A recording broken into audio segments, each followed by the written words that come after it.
alors ñu retrouver Ablaye Seck mbokku Moustapha Seck alors Ablaye ñu ngi lay delluwaat nuyoo yaakaar naa ni jàng nga un peu ni ñu koy waxee le système de jeu de la Tanzanie en donc plusieurs étapes donc man déjà bëggoon naa ñu wax justement sur ce premier point nan la Tanzanie di footballer.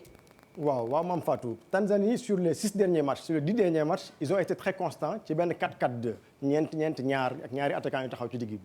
mais li ma gis ci seen match entraînement seen match bu mujj de préparation contre l'Égypte dañ ci yokk leneen muy ils ont amené benn 4-2-3-1 bu xaw a niroog bu Sénégal bàyyi kenn ci kaw bàyyi benn numéro 10 ci digg bi loolu la ñu ñëw xool lu tax ñoom ñu def loolu ak lu tax ba ñu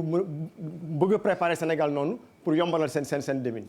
donc ñu dem ci système de jeu bi bu ñu ko xoolee seen match contre Égypte nga xam ne moom la ñu jël comme match référence on voit nettement seen disposition on a 4 défenseurs derrière clairement 2 milieux récupérateurs devant la défense 3 milieux offensifs notamment le capitaine et qui est un peu en avant voilà donc c'est un 4-2-3-1 boo xam ne sûrement pour préparer Sénégal kese lañ ko indee mais un système très flexible parce que bu ñu ko ñëwee ci biir jeu bi on voit que seen 4-4-2 bi aussi dañu koy am donc ils parviennent à tout moment à faire revenir les 2 attaquants ci kaw li leen di permettre ñu am 2 attaquants ci kaw mooy flexibilité boobu di leen jëlee ci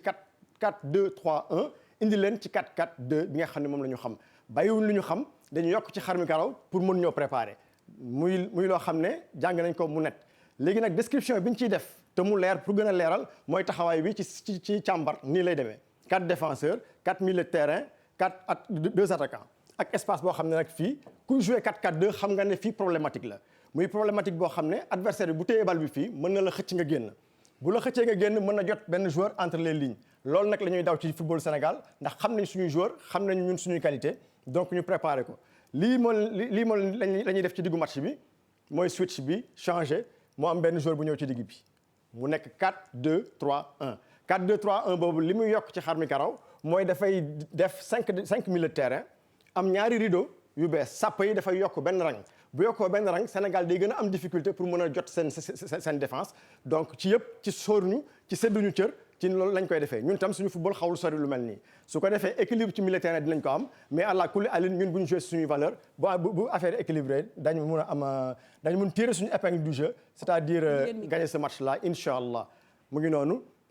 clairement nettement ci li ñu mën a gis li nga xam ne moom la ñu jot a wane ci seen match bu mujj ñoom ak Égypte. Ablaye donc loolu ci wàllu système de jeu bi la leer na maintenant il faut qu'on parle aussi de l'animation défensive. voilà lan mooy animation défensive wu Taifa Stars yi. waaw seen animation défensive dañ ci jël ay kii bu ñu joué seen 4-4-2 boobu nga xam ne léeg-léeg mu nekk en losange léeg-léeg mu nekk en triangle li ñu njëkk a jàpp mooy par exemple ci exemple bi nga xam ne moom la ñu jël fii une couverture avec hésitation nécessité de 2 défenseurs centraux se passe l'attaquant muy attaquant bi nga xam ne moo nekk fii seen diggante ñoom toujours dañuy am hésitation ci naka lañ koy jëlee fii ci jargon football dañ ne on se passe l'attaquant se passer l'attaquant mooy kii xam ne moo war a couvrir fii ndax mooy tere waa ji jàll kii ñëw na pour redoubler marquage bi beneen défenseur bi war a jël kii mais kii foog ñu waxtaan ñoom ñaar ci biir loolu li ñuy xool ci seen action muy seen point fort principal muy bu ñu jógee ci benn difficulté ni ñu gaawee pour def seen regroupement